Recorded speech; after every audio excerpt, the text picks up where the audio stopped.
شام کے عبوری صدر احمد الشرا نے عبوری آئین پر دستخط کر دیے جو 5 سال کی عبوری مدت کے لیے نافذ العمل ہوگا۔ عبوری آئین میں اسلامی فقہ کا مرکزی کردار برقرار رکھا گیا ہے، جبکہ خواتین کے حقوق اور اظہار رائے کی آزادی کی ضمانت بھی دی گئی ہے۔ ڈان اخبار میں شائع خبر اس ادارے AFP کی رپورٹ کے مطابق شام کے نئے عبوری آئین کا مقصد صدر احمد الشرا کی زیر قیادت عبوری حکومت کو بنیاد فراہم کرنا ہے۔ عبوری آئین میں قانون سازی کا بنیادی ذریعہ اسلامی فقہ ہے۔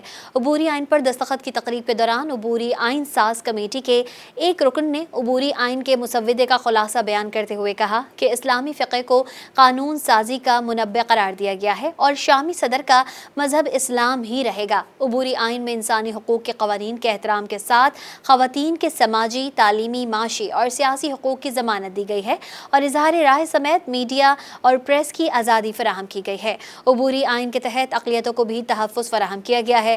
خلاصے کے مطابق عبوری آئین کے نفاذ کے 5 سال کے دوران متعدد اداروں کی تشکیل کی جائے گی، جن میں ایک انتخابی ادارہ بھی شامل ہے۔ عوامی اسمبلی کو وزراء سے سوال کرنے کا حق حاصل ہوگا۔ آئین ساز کمیٹی کے رکن نے آئینی عدالت کی تحلیل اور دہشت گردی عدالتوں کے لیے غیر معمولی قوانین ختم کرنے کی توثیق کی اور کہا کہ عبوری آئین میں صدر کو نئی آئینی عدالت کی تشکیل کا حق بھی دیا گیا ہے۔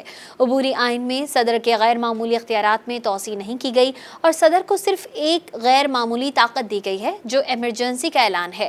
معاہدے پر دستخط کی تقریب کے دوران خطاب کرتے ہوئے صدر احمد الشرا نے کہا کہ امید ہے کہ یہ تعمیر و ترقی کی راہ پر گامزن شامی عوام کے لیے ایک اچھا آغاز ہوگا۔ انہوں نے کہا کہ صدارتی انتخابات کے انعقاد پر 4 سے 5 سال لگیں گے۔